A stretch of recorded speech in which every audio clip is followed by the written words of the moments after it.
Good morning students. हम पढ़ रहे हैं लेसन नंबर 13 और लेसन नंबर 13 है हमारा इंश्योरेंस। आज हम इंश्योरेंस में पढ़ेंगे स्कोप एंड काइंड्स कि कौन कौन से इसके स्कोप और काइंड्स हैं इंश्योरेंस के। तो इसमें फर्स्ट जो काइंड है, स्कोप है, वो है आपका लाइफ इंश्योरेंस।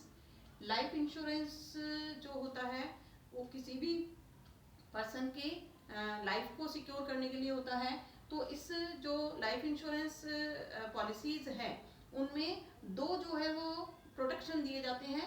एक तो प्रोटेक्शन भी है यानी आपकी सुरक्षा भी है, और दूसरा ये इन्वेस्टमेंट भी है। इन्वेस्टमेंट क्यों इसको कहा जाता है ये मैंने आपको पहले भी एक्सप्लेन किया है कि इन्वेस्टमेंट इसलिए है कि इस लाइफ इंश्योरेंस में किसी भी पर्सन के द्वारा जितना भी इन्वेस्टमेंट किया जा रहा है प्रीमियम के रूप में, वो सारा का सारा प्रीमियम जो है वो या तो टाइम पूरा होने के बाद या टाइम के बीच में किसी पर्सन की अगर डेथ हो जाती है तो उस के बाद जो इंश्योरेंस कंपनी है वो जितना भी पैसा उसका इंश्योरेंस पॉलिसी का होता है वो सारा का सारा उसको विद इंटरेस्ट पे कर देती है। तो ये इसमें दो जो आपके चीज़ें हैं वो पाई जाती हैं, प्रोटेक्शन एंड इन्वेस्टमेंट। और हम ये जानते हैं कि इंश्योरेंस सेक्टर में जो कंपनियां काम कर रही हैं उनमें जो पब्लिक सेक्टर की कंपनी है यानी जो गवर्नमेंट की कंपनी है वो है LIC, लाइफ इंश्योरेंस कॉरपोरेशन। और जो प्राइवेट सेक्टर की जो कंपनीज हैं उनमें कोटक महिंद्रा जो है वो भी लाइफ इंश्योरेंस करती है। आपके बजाज एलियांज जो है वो भी लाइफ इंश्योरेंस का काम करती है, और ICICI प्रूडेंशियल जो है ये भी लाइफ इंश्योरेंस का काम करती है। ये तो था आपका LIC यानी लाइफ इंश्योरेंस। अब है आपके फायर इंश्योरेंस। फायर इंश्योरेंस क्यों कराया जाता है? क्योंकि बिजनेस पढ़ रहे हैं और बिजनेस में ज़्यादातर जो सामान होता है वो बड़े बड़े मॉर्गेज गोदामों में रखा हुआ होता है, और इनकेस वहाँ आग लग जाती है तो जो बिजनेसमैन होता है उसको बहुत सारी लॉस हो सकता है। तो इसलिए फायर इंश्योरेंस कराया जाता है। ये फायर इंश्योरेंस जो होता है ये 1 ईयर के लिए होता है। जैसे LIC जो होती है वो मोर देन 5 ईयर और 30 ईयर्स तक के लिए के बीच में होती है, जबकि जो फायर इंश्योरेंस होता है वो 1 ईयर के लिए होता है। अब जैसे इसमें प्रोटेक्शन और इन्वेस्टमेंट दोनों था, इसमें केवल प्रोटेक्शन होता है। प्रोटेक्शन किसके कारण है? लॉस के कारण, कि अगर आपको लॉस हुआ तो इंश्योरेंस कंपनी आपको क्लेम देगी, और अगर लॉस नहीं हुआ तो इंश्योरेंस कंपनी आप क्लेम नहीं देगी।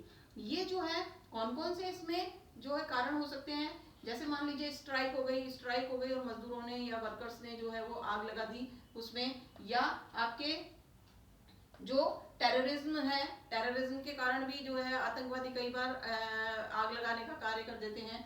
इसके बाद स्टॉर्म यानी तूफान आया और तूफान में शॉर्ट सर्किट होकर के आग लग गई, या आपके बाढ़ आ गई और बाढ़ के कारण आपकी जो है वो नुकसान हो गया, या साइक्लोन आने के कारण आपके नुकसान हो गया।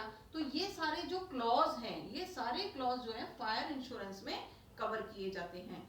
इसके बाद हमारा थर्ड है मरीन इंश्योरेंस।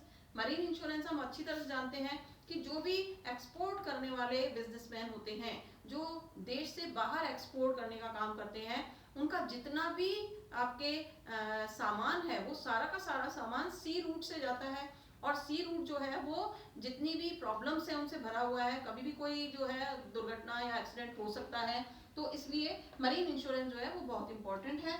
मरीन इंश्योरेंस भी लॉस से प्रोटेक्ट करता है कि अगर मान लीजिए जो पानी का जहाज है वो समुद्र में जाकर के डूब गया या किसी कारण से नुकसान हो गया तो उस लॉस से प्रोटेक्शन करता है। अब ये कितने समय के लिए होता है? केवल एक ट्रैवलिंग के लिए, कि जो आपका जहाज है वो एक देश के पोर्ट से लेकर के दूसरे देश के पोर्ट तक जा रहा है, ये केवल एक ट्रैवलिंग के लिए होता है। जैसे ये लॉन्ग टर्म के लिए है, 5 से लेकर के 30 वर्ष तक के बीच में किया जा सकता है। फायर इंश्योरेंस 1 ईयर के लिए है ओनली, और ये है ओनली 1 ट्रैवलिंग, यानी एक बार जो समुद्र में जो आपका जहाज है वो यात्रा करेगा बस उसी के लिए होता है। अगली बार अगर जहाज जाएगा तो उसको दोबारा इंश्योरेंस कराना पड़ेगा। अब इसमें 3 चीजों का इंश्योरेंस होता है।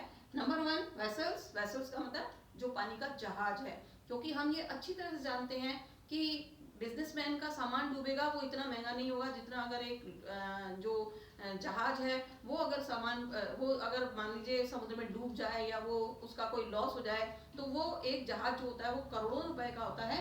इसलिए इसमें सबसे पहले तो वेसल से नहीं जहाज का इंश्योरेंस क्या करवाया जाता है। अब ये इंश्योरेंस कौन करता है? ये इंश्योरेंस करवाता है मालिक, जो जहाज का मालिक होता है। इसके बाद होता है कार्गो। जो मरीन इंश्योरेंस है उसमें हम जो सामान जा रहा है एक्सपोर्ट करने वाले का, उस सामान को कार्गो कहते हैं। तो कार्गो का भी इंश्योरेंस किया जाएगा। अब कार्गो का इंश्योरेंस कौन कराएगा, यानी जो एक्सपोर्ट करने वाला पर्सन है, बिजनेसमैन है, वो अपने सामान का इंश्योरेंस कराएगा। उसके बाद है फ्राइट, मतलब जो आपके किराया लग रहा है, जो आपके सामान को भेजने का किराया लग रहा है, उसका भी इसमें इंश्योरेंस किया जाता है। कारण क्या है, क्योंकि जो सामान होता है वो करोड़ों रुपए का होता है, तो उसका जो किराया होता है वो भी लाखों में होता है। तो बिजनेसमैन को सामान के साथ साथ, अगर मान लीजिए सामान डूबता है या खराब होता है, तो सामान के साथ साथ जो है वो किराए का भी लॉस होता है। तो इसलिए वेसल्स यानी जहाज का बीमा कराता है जहाज का मालिक, और कार्गो और फ्लाइट का बीमा कराता है जो आपके एक्सपोर्ट करने वाला एक्सपोर्टर है। यहाँ पर दो तरह से बीमा होता है। एक तो होता है ओशन का। अब ओशन का बीमा क्या होता है कि मान लीजिए जो जहाज है वो बंदरगाह से चला और दूसरे बंदरगाह तक पहुंचने के बीच में समुद्र में कोई दुर्घटना हो गई, तो उसका बीमा किया जाता है। नेक्स्ट होता है आपके इनलैंड। इनलैंड का मतलब क्या है कि कई बार जो एक्सपोर्टर होता है वो ऐसी जगह पर होता है जहां पर आपके पोर्ट नहीं होते। जैसे हम ये कहें कि एक राजस्थान का एक्सपोर्टर जो है वो एक्सपोर्ट करना चाहता है, लेकिन राजस्थान में कोई सी पोर्ट नहीं है, तो राजस्थान के एक्सपोर्टर को क्या करना पड़ेगा, किसी न किसी ट्रांसपोर्टेशन के माध्यम से अपने सामान को जो पोर्ट है वहां तक पहुंचाना पड़ेगा। तो चाहे वो आपके सड़क से जाए, चाहे वो आप रेलवे के माध्यम से भेजे, वो सामान को पहले पोर्ट तक पहुंचाएगा। तो हो सकता है कि वो पोर्ट तक पहुंचाने के बीच में भी कोई नुकसान हो जाए। फिर उसी प्रकार से जब सामान एक्सपोर्टर के द्वारा एक जो पोर्ट है उससे दूसरे पोर्ट पे पहुंचा दिया जाएगा, तो दूसरे पोर्ट पे रहने वाला जो आपके इंपोर्टर है, जो आपके माल को इंपोर्ट कर रहा है, हो सकता है वो भी किसी ऐसे ही क्षेत्र में रह रहा हो जैसे राजस्थान वाला व्यक्ति रह रहा है, तो उसको पोर्ट से माल को उतरवाने के बाद उसको उस माल को किसी न किसी रूट द्वारा अपने गोदाम तक ले जाना पड़ेगा। तो हो सकता है कि माल पहुंच तो आसानी से गया, लेकिन वो गोदाम तक ले जाते समय नुकसान हो गया। तो ये जो इनलैंड वाला जो इंश्योरेंस है वो इसलिए कराया जाता है। ओशन वाला हो रहा है तो केवल ओशन की जो प्रॉब्लम्स है उनसे सिक्योर करेगा, और जो इनलैंड हो रहा है वो गोदाम से गोदाम तक, यानी एक्सपोर्ट करने वाले के गोदाम से लेकर के इंपोर्ट करने वाले के गोदाम तक माल पहुंच रहा है, तब तक की सारी रिस्क को प्रोटेक्शन देता है। इसके बाद फोर्थ है आपका सोशल इंश्योरेंस। सोशल इंश्योरेंस जो है वो वीकर सेक्शन के जो लोग होते हैं, जो बहुत ही वीक पोजीशन में होते हैं, उनके लिए ये जो इंश्योरेंस है वो प्रोवाइड कराए जाते हैं।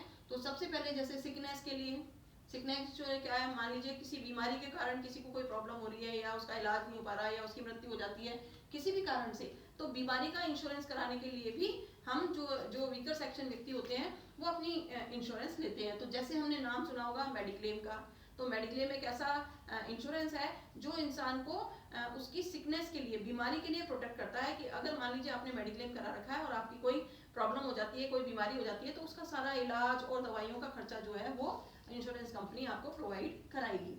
इसके बाद है डेथ इंश्योरेंस। ये नाम से ही स्पष्ट है, अगर कोई वर्कर जो है ऐसे रिस्क के कामों में लगा हुआ है, तो जो एम्प्लॉयर होता है यानी जो उसका मालिक होता है, उसको उस पर्सन का इंश्योरेंस कराना पड़ता है, ताकि अगर मान लीजिए कोई डेथ हो जाए उसकी, तो उसको इंश्योरेंस कंपनी उसको पैसा दे सके।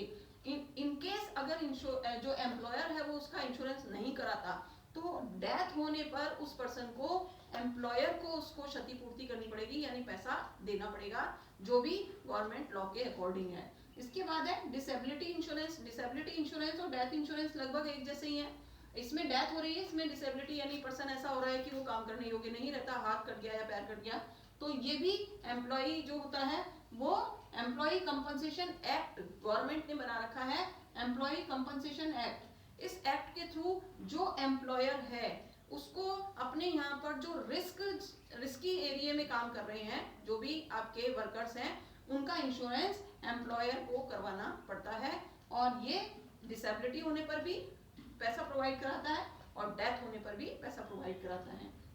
इसके बाद है आपके अनएम्प्लॉयमेंट इंश्योरेंस। अब अनएम्प्लॉयमेंट इंश्योरेंस क्या है कि जैसे मान लीजिए कोई व्यक्ति जो है वो सर्विस में लगा हुआ था और किसी कारण से, किसी स्पेशल कारण से उसकी सर्विस जो है वो छूट गई और वो जो है अनएम्प्लॉय हो गया। अनएम्प्लॉयमेंट जब तक वो नया एम्प्लॉयमेंट नहीं ले लेगा, यानी दोबारा वो सर्विस नहीं ले लेगा, उस बीच में उसको जो टाइम पीरियड है उसमें ये इंश्योरेंस जो है वो उसको फाइनेंशियली सपोर्ट करेगा। तो ये जो बीमा इंश्योरेंस है वो इसलिए करवाया जाता है ताकि जो लोग बीच में ऐसे नौकरी छूटने के बाद बिल्कुल फ्री हो जाते हैं, उनके पास पैसे की कमी रहती है, उस टाइम पर ये इंश्योरेंस जो है उनकी हेल्प करता है। जैसे हम आज के समय में देखें कि कोरोना के टाइम पर जैसे ही लॉकडाउन हुआ कई लोगों की सर्विस छूट गई और वो कई बहुत महीनों के लिए जो है अनएम्प्लॉयड हो गए, और अब जो जब तक वो नई नौकरी नहीं ढूंढेंगे तब तक उनके पास पैसे की कमी रहेगी। तो अगर उन्होंने ये इंश्योरेंस करा रखा है तो ये इंश्योरेंस जो सेक्टर है वो उनको तब तक पैसा प्रोवाइड कराएगा जब तक वो नए जो सर्विस है उसको ज्वाइन नहीं कर लेते हैं। इसके बाद लास्ट है ओल्ड एज इंश्योरेंस। अब ओल्ड एज इंश्योरेंस तो हमको अच्छी तरह से पता है कि कोई भी व्यक्ति जब इंश्योरेंस कराता है कि पैसा जब हम बूढ़े हो जाए और हमको वो पैसा मिले, तो ये ओल्ड एज इंश्योरेंस है। ये ऐसे लोग कराते हैं जो रोज कमाने वाले लोग हैं, जैसे हम कहें ठेला चलाने वाले, आपके कुली हैं, या आपके ऐसे श्रमिक हैं जो रोज कमाते हैं रोज खाते हैं, जिनका आगे का भविष्य का कोई प्लानिंग नहीं होती, तो वो ओल्ड एज इंश्योरेंस जो है वो उसको ले सकते हैं। तो ये हमारे आज 4 कंप्लीट हो गए हैं। 5th वाला जो टॉपिक है वो हम अगले लेक्चर में पढ़ेंगे।